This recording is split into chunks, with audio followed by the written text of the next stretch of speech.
Wait till the end. All righty, we are going to start our study session. I have item 8, and I will know by Monday. Before we start, I'm going to ask Councilor Hogan to take Councilor Bays. I'm going to ask Councilor Driscoll to take Councilor Allen, and I'm going to ask Councilor Green to take Councilor Harney's. Okay? All righty, Councilor. Well, thank you, President Hudson.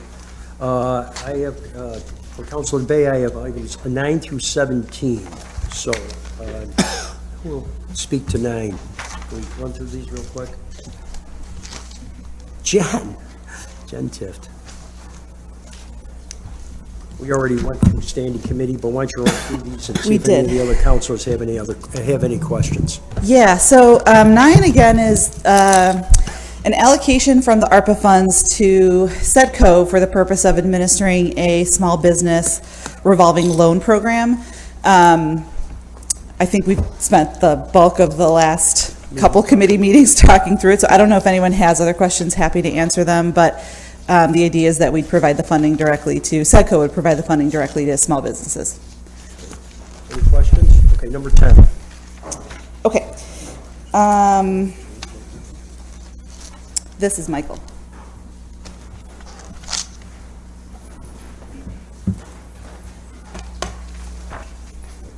Councilors, Michael Collins, Commissioner of Neighborhood and Business Development. The Home Headquarters Associated American Rescue Plan Act items, which would be 10 through 13, if I recall. Right. Happy to talk about those. Essentially, what we're trying to do is make sure that we're making sure that there is funding available so that low-income homeowners or soon-to-be homeowners are able to maintain their homes and keep up their investments. Mike, these are all like, this is for homeowner assistance in the manner of repairs, closing costs, and a 1% loan program. Correct. Okay. Yep. Any questions for my colleagues? We went through this quite extensively, so hearing none, that's good. Okay, Number thank you. 14 is BT2G to do the MWBE program operations. Yes, we talked about this just in the last committee meeting. So this is for software that was actually recommended during last year's program audit of the MWBE program. It basically helps us to automate and improve all of the functions around outreach to minority and women-owned businesses, as well as certifying them, and then making sure that we're compliant with the MWBE requirements in the ordinance. Now, Jen, who do we buy? Do we buy this from somebody, entity? So it would be bought through the county's purchasing, because the county already has a contract with these folks, but the name of the company is B2G now. Okay, and I'm assuming they're an MWBE company. I believe so. Jen, this will, I'm sorry, I thought you were done. Okay. This will include training, right? Yes, it does include training, exactly. Councilor Hogan, if I may, Jen, I want to say, first off, I want to thank you for doing that, because I think everybody in every department know that my big push is when we're doing contracts, that minority women businesses need to be included, because we go round and round every time there's an RFP, and I don't think that we should continue to work in that manner, so thank you for including. And just for the record, anybody out there, if you're doing business, MWBEBE, so. So we can check on that, right, Jen? Yeah. And number 15, that's the grant for West Onondaga and South. Yes, so number 15 is basically asking for permission to apply to the Empire State Development Agency for its DRI program. This is it's called the Downtown Revitalization Initiative Program. It's basically just business corridor focused. So we're proposing an area that is basically extending south from downtown along West Onondaga to include a large portion of South Ave. And I think there should be a map on everyone's dais if you didn't see it last week during the committee meeting. Any questions about this? This is a great initiative. Briefly, Councilor Hogan, if you don't Sure, mind. Councilor White. Jen, do we have any kind of idea what sort of projects are going to be targeted by this program?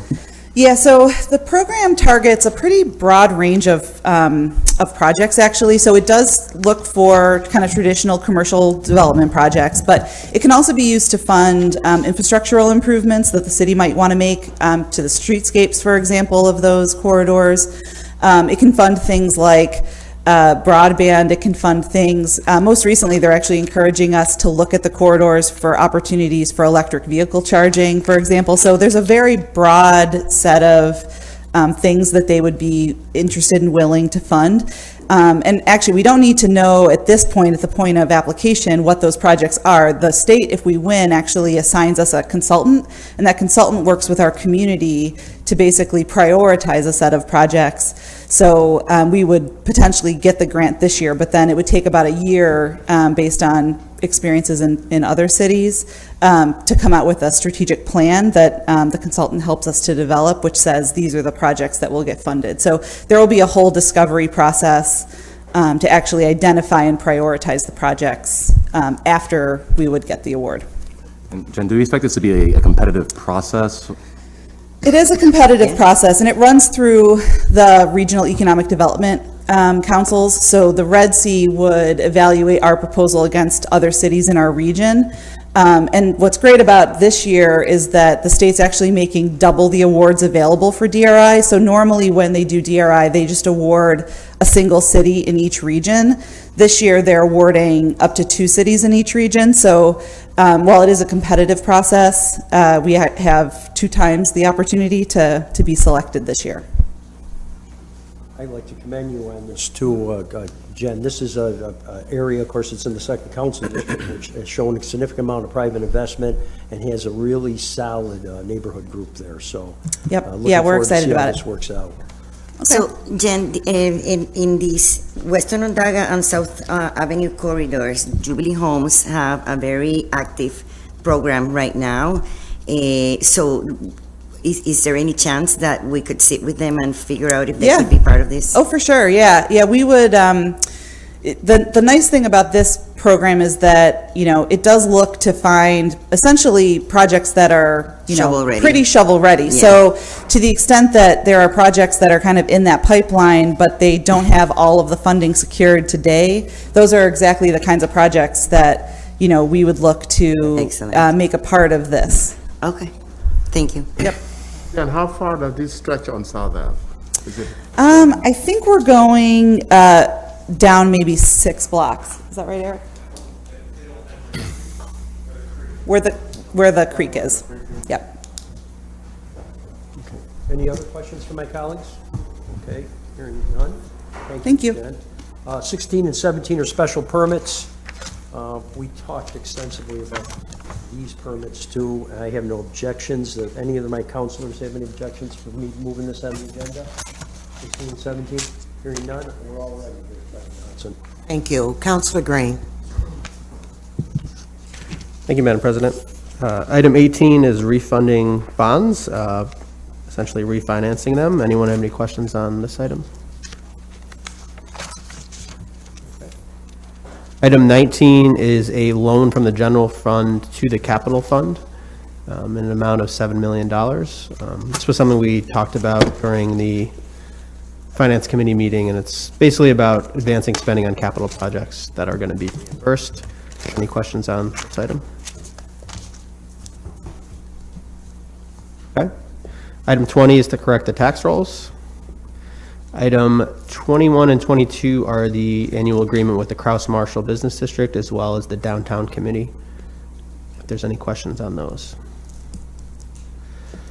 Okay. Item 23 is a consulting agreement for someone to provide assistance to our grant management for the Bureau of Research. Is there any questions on that one? Item 24 is in agreement with a series of IT consultants that can work on behalf of the city. Any question on that one? Item 25 will be discussed in an executive session as it's a legal settlement. And then item 26 is waiver of competitive bid for abstract corporations. Any questions on that one? Okay, thank you, Madam President. Thank you. Councilor Paniagua. Good afternoon, everybody. So I have one item, number 26, and it is a memorandum of understanding between the City of Syracuse and the Common Council. Relates to the Youth Advisory Council, and it is to pay for the services of the educator that worked with the students along this year for not to exceed $2,000. If there are no questions, it's all set. Thank you. Counselor. Thank you, Madam President. Items 28 through 32 are appropriation of funds for the American Rescue Plan relating to the Water Department. Most of these items are items that came up at a previous council meeting and were held, and they were discussed at our ARPA meeting. So does anyone have any questions on these projects? Okay. Item 33 is a purchase of vehicles for DPW. Any questions on that item? Okay. Item 34 is authorizing spending of approximately $7.2 million to pave additional roads utilizing state funds. Is there any question on that item? Okay. And item 35 is a waiver of competitive bid for various parts relating to our traffic signal equipment. Any question on that? Okay. Thank you, Madam President. Thank you. Counselor Hogan. Thank you, President Hudson. I have items 36 through 43. 36 through 39 are donations to the City Parks Department. Are there any questions on them? We'll take any donations we can get. Okay. Items 40 through 43 are items extensively talked about and they are standing committees, and I will just have one question, and will we get a list on 41, will we get a list, Commissioner, on what sidewalks are going to be done?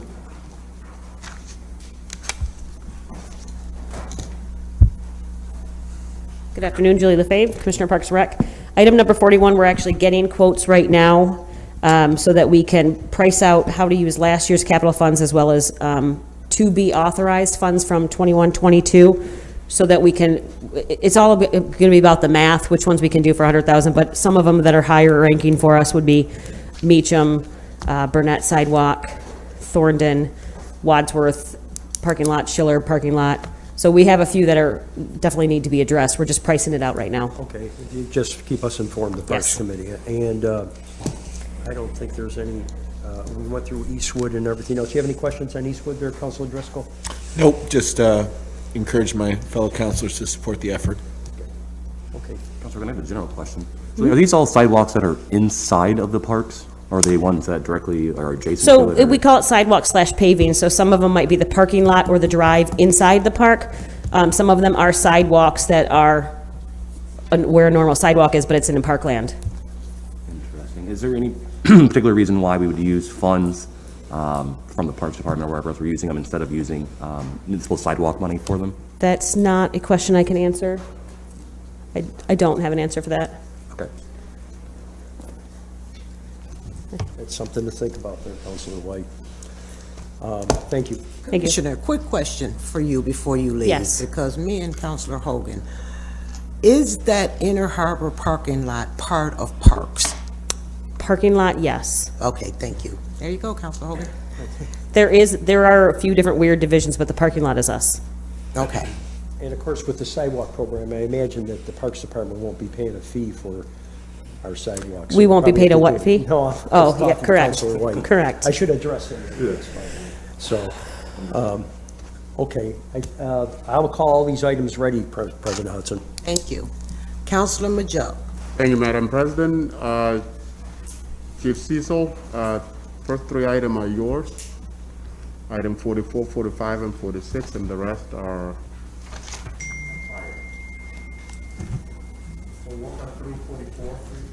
44, yes. Hi, Joe Cecil, First Deputy Chief, Syracuse Police.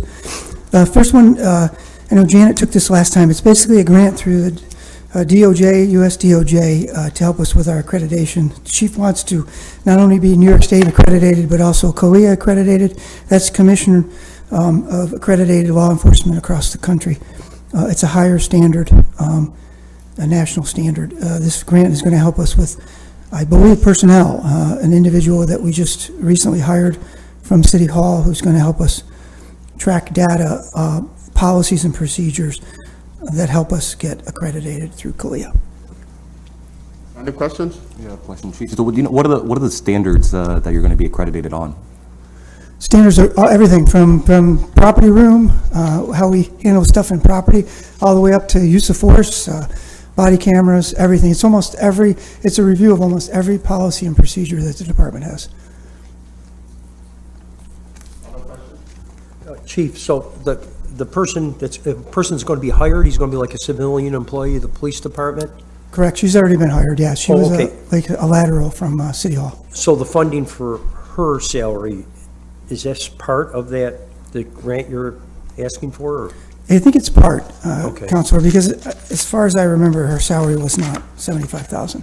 Okay. So there will be some other, I don't know if it'll be computer equipment or something like that, but that's not her entire salary as far as I know. Okay, The majority of it is, though. so it'll come out of the police budget then? Mm-hmm. Okay. That's all, Counselor. Is that all? Item 46 is neighborhood watch item. Any question on that? Item 45, 46. Chief Ma. That's it for you for now, Chief.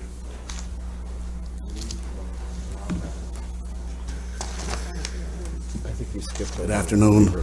Item number 46 is for the fire department to enter into an agreement with Upstate University to use the Harrison House to conduct training in their high-rise facility.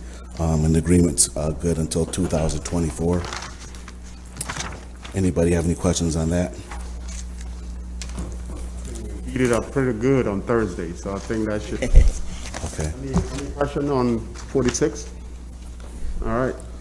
So, item number 47 is to have the fire department appropriate up to $2 million for the purpose of constructing a live training tower at the regional training facility at 312 State Fair Boulevard. The funds will be used to purchase materials and labor needed to procure and erect a prefabricated steel tower and for site work and engineering work for the project.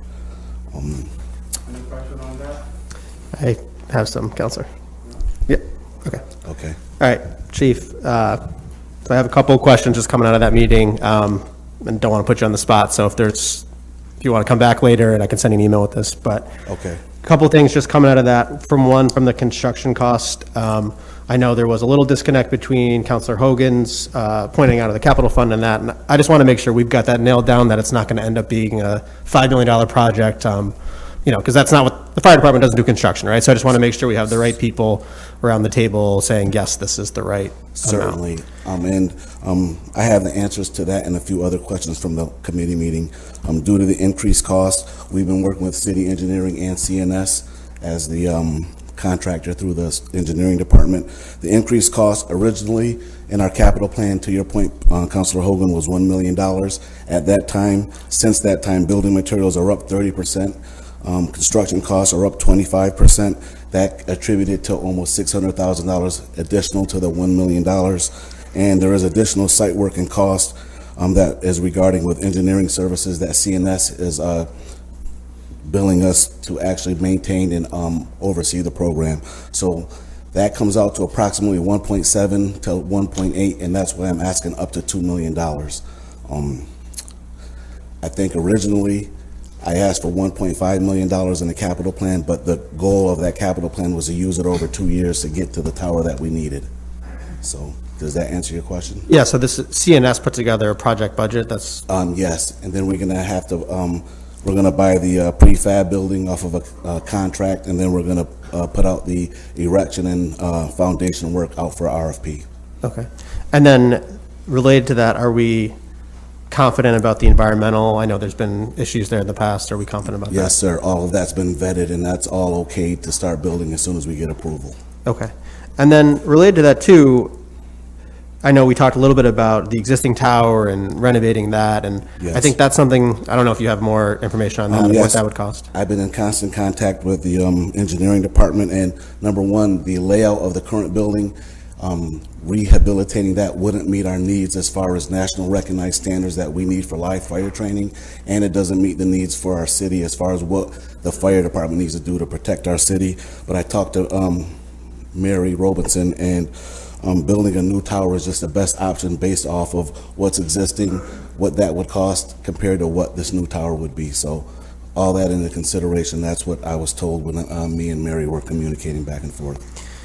Because the biggest thing for me when I was looking through some of the research on this, I talked to some developers, you really don't see new buildings that are more than 6 stories tall in Syracuse because the code then forces you to use concrete, which is too expensive to do, and we really haven't seen any of that. Yep. So that's the big thing is I know when we talked about how the current 5-story was insufficient, needs to go to 7, I'm just kind of... Well, this tower is going to be 6 towers, and it'll have the top of that is actually the 7.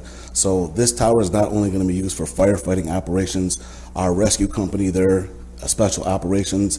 If somebody gets stuck on the AXA towers, if somebody gets stuck on any of the buildings in the city, just look at our skyline. If anybody gets stuck on one of those buildings, our rescue company has to be able to go train, and this tower will meet our needs to give them the sufficient training to go rescue somebody off the side of one of the bigger buildings we have.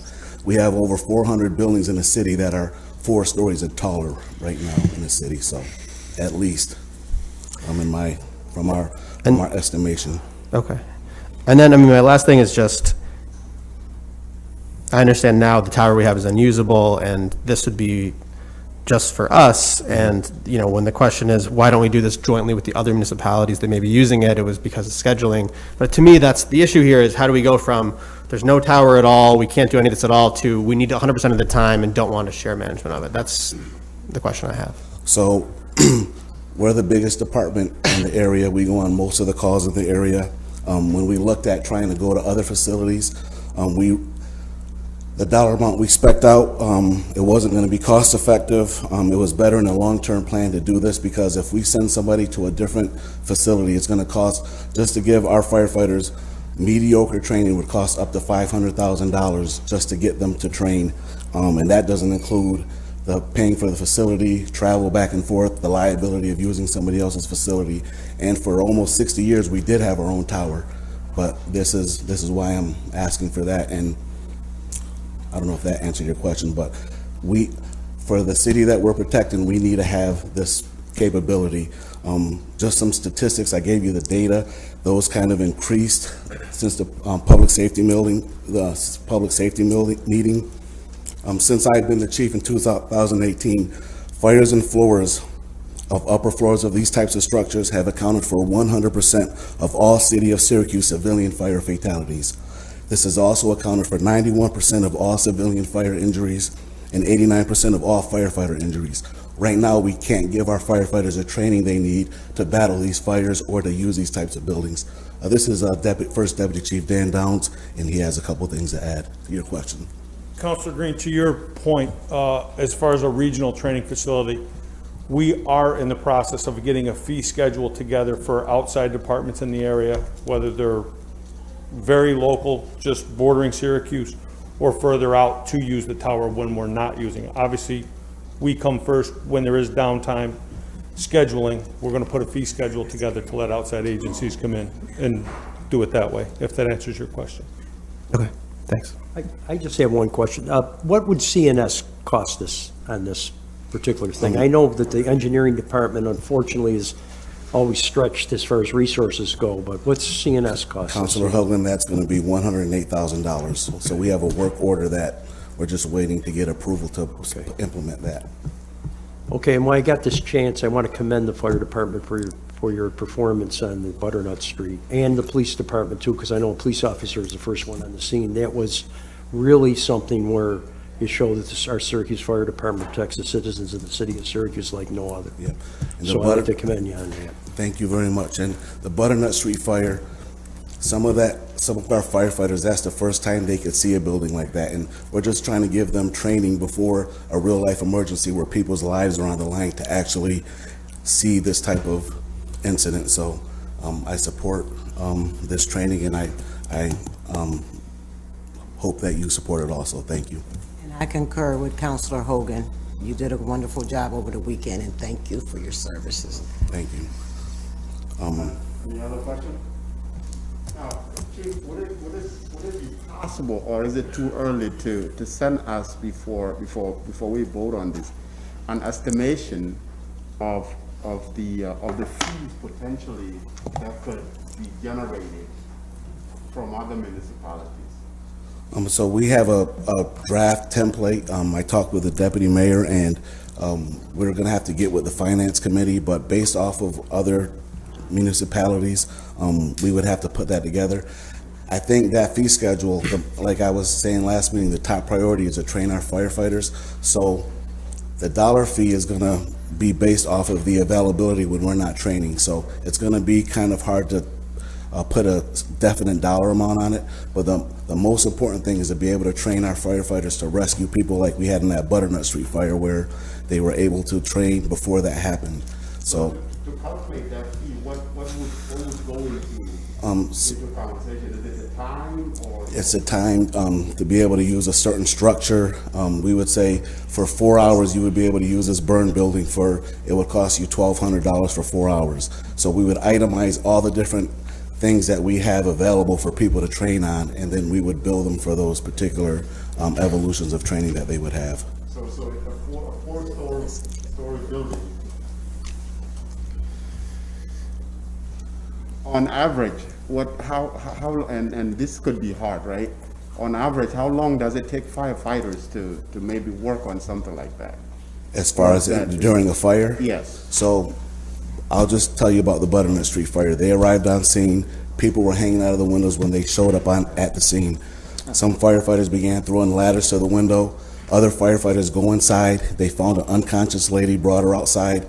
By the time they made it to the 3rd floor, if that building was taller than 3rd story, we wouldn't have ladders to get to the windows. Those people would have been trapped upstairs until our firefighters got there. But because we were able to get ladders up to this particular fire, they were able to get out. So the timing is all depending on the conditions of the fire. And the only way we could quantify that is training and putting those types of quantifying things to our training. But right now, we're just going to these calls, and we're trying our best, I would say. So we try to search every building of every fire to make sure that nobody is trapped inside. So. Try to quantify as much as you can and send it to us. Okay. So what specifically are you asking for, Councilman? I'm asking for the fees that could potentially be generated during downtime from other municipalities. Okay, I will definitely do that. Yeah. And just to also add to what other councilors have said, you have done very well, sir. Thank you so much. Thank you. Yeah. Thank you on behalf of our department. Yeah. All right, item 48. Item 48 is for Onondaga County to reimburse us for $75,000 for overtime and equipment to send our staff to rope rescue training to do our special operations. Any questions? All right, thank you, Chief. Okay, thank you very much. It's 45. Huh? You missed 45. What was that? I did. I asked if there was a question, and nobody said anything. The neighborhood watch, I did. Councilman Majoke, you can do your waiver item now if you want to do. If Cecil, item 48, just run us through things we didn't have a chance to cover during Yes, so. the meeting.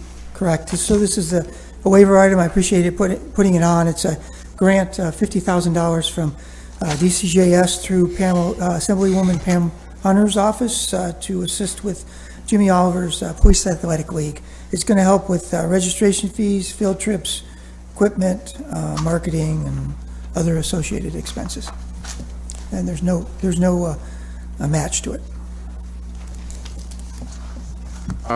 So is it seems like PAL is going now, is PAL going to stretch through winter as well?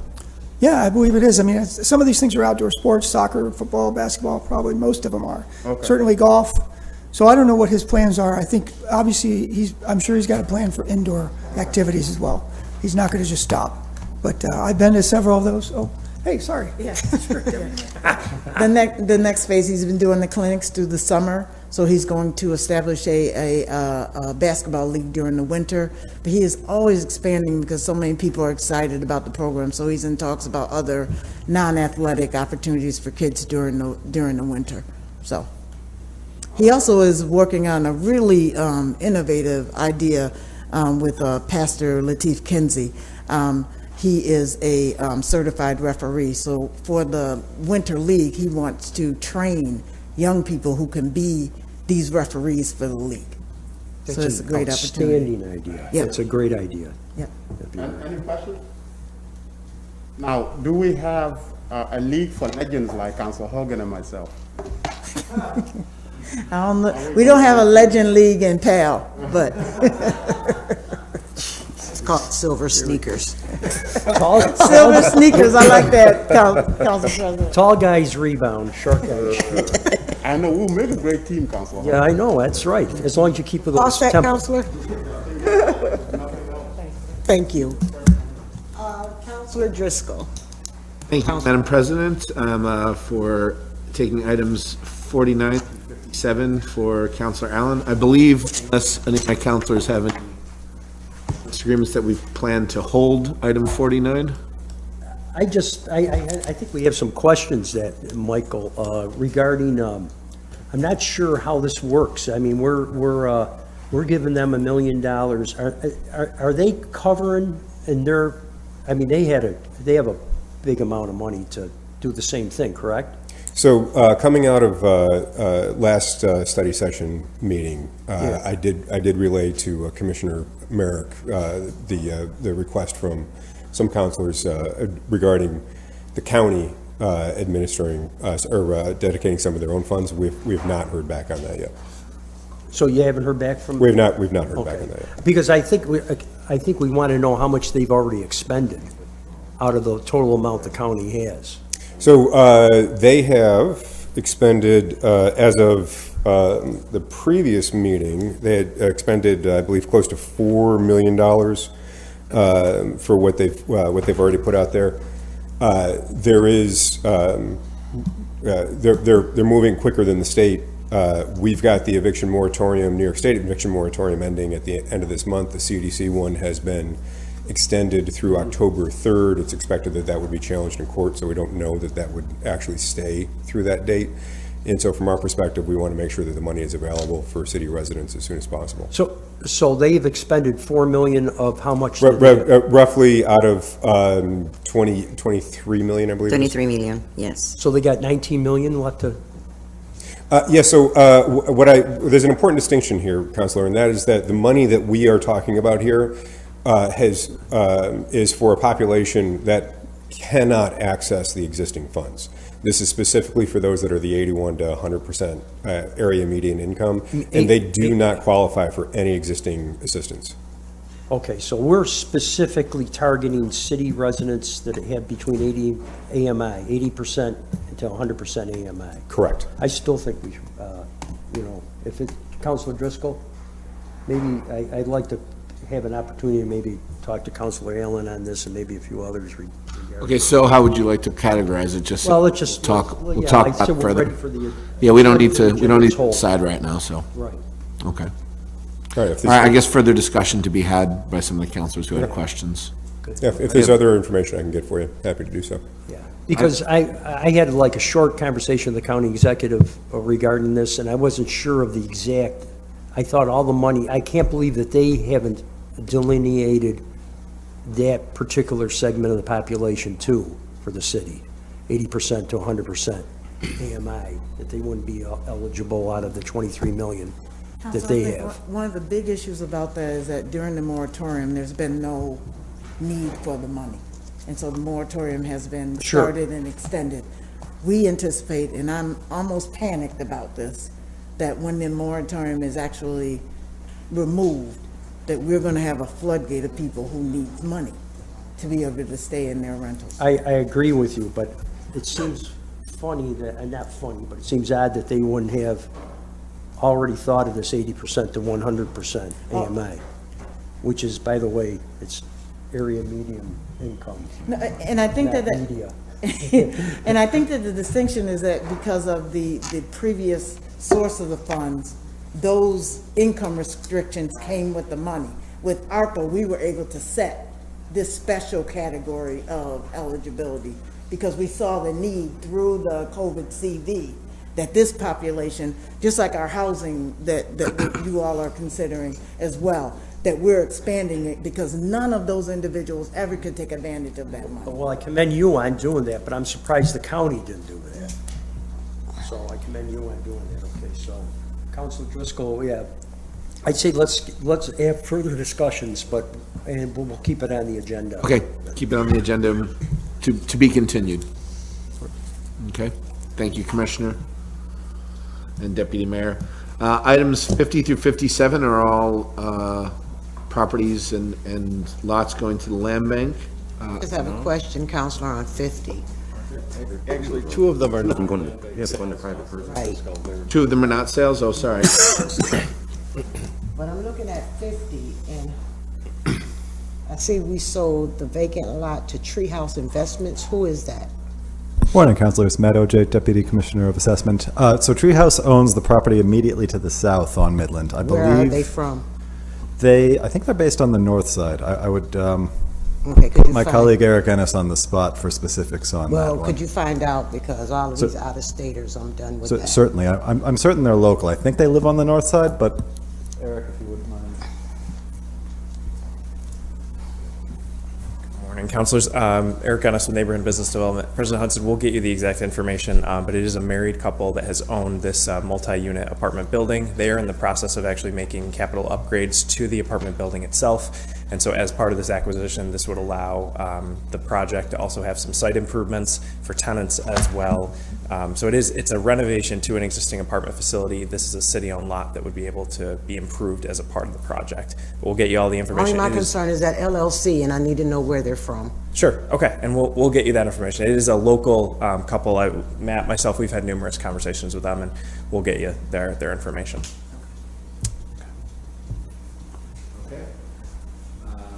Item 51 is the sale of a lot to a citizen as well. Does anybody have any questions?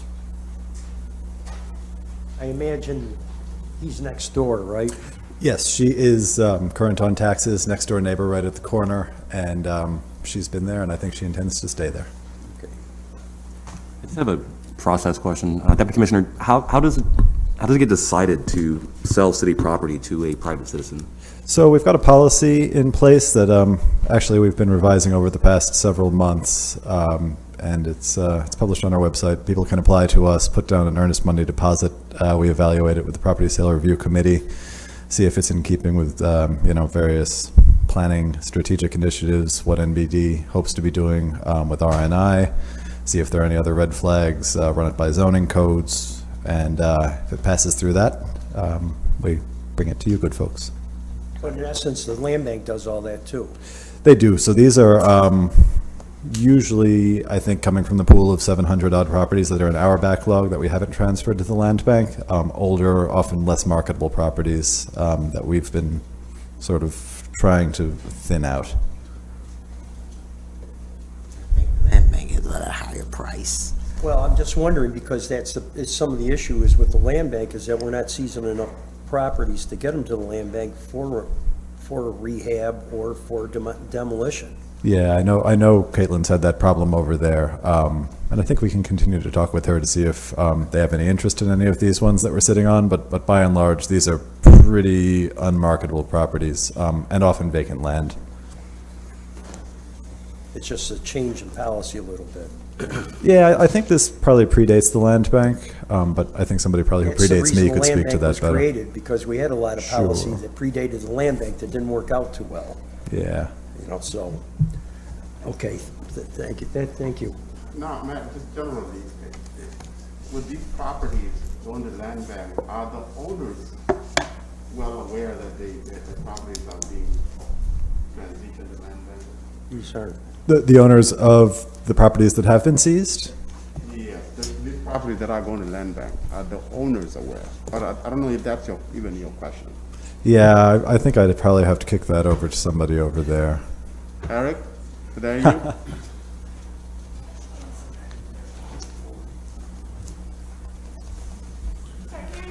Now, walk me through. First, what I'm asking is, are the owners of the property aware that their properties are being taken to land bank? Because I have two of them here in my District 1.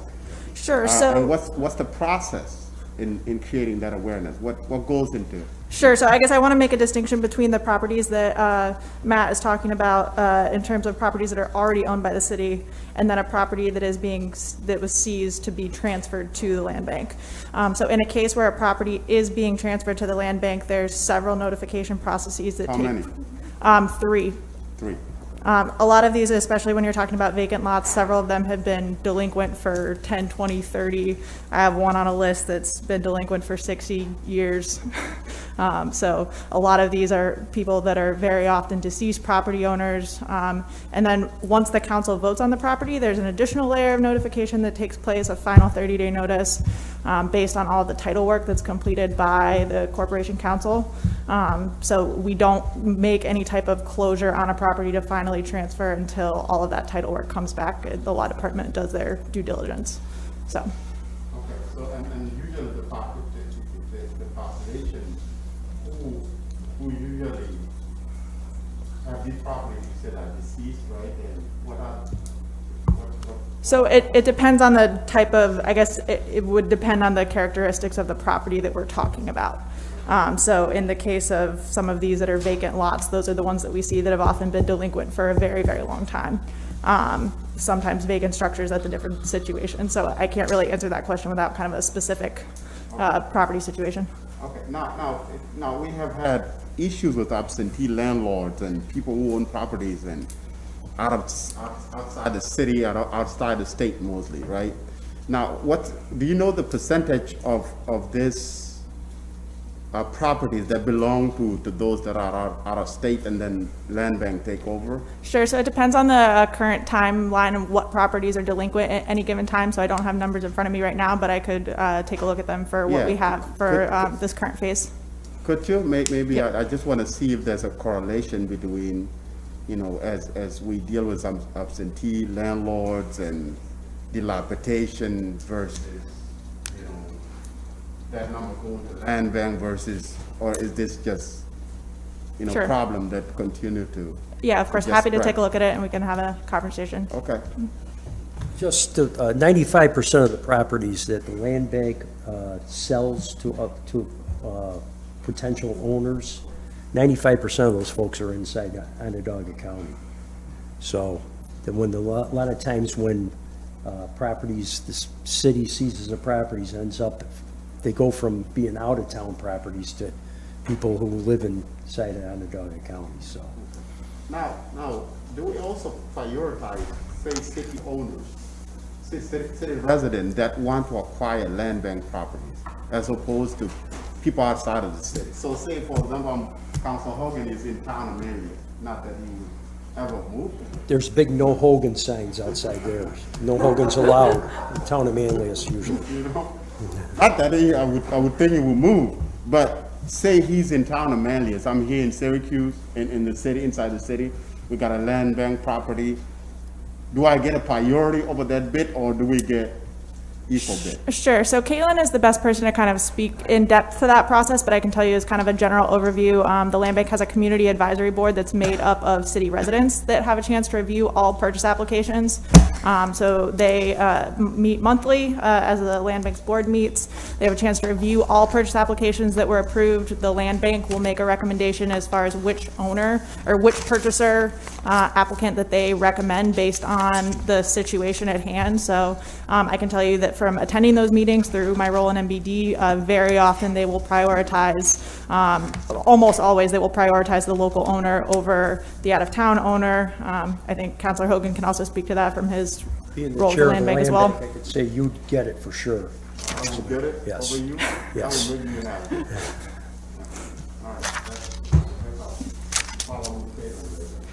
Yep. Great. Does anybody else have any additional questions? 7.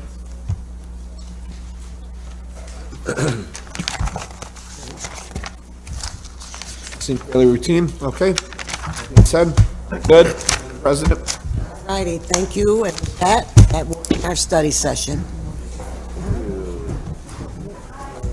I need a motion. Can I have a motion to adjourn? So. Second? Second. All in favor? Yeah.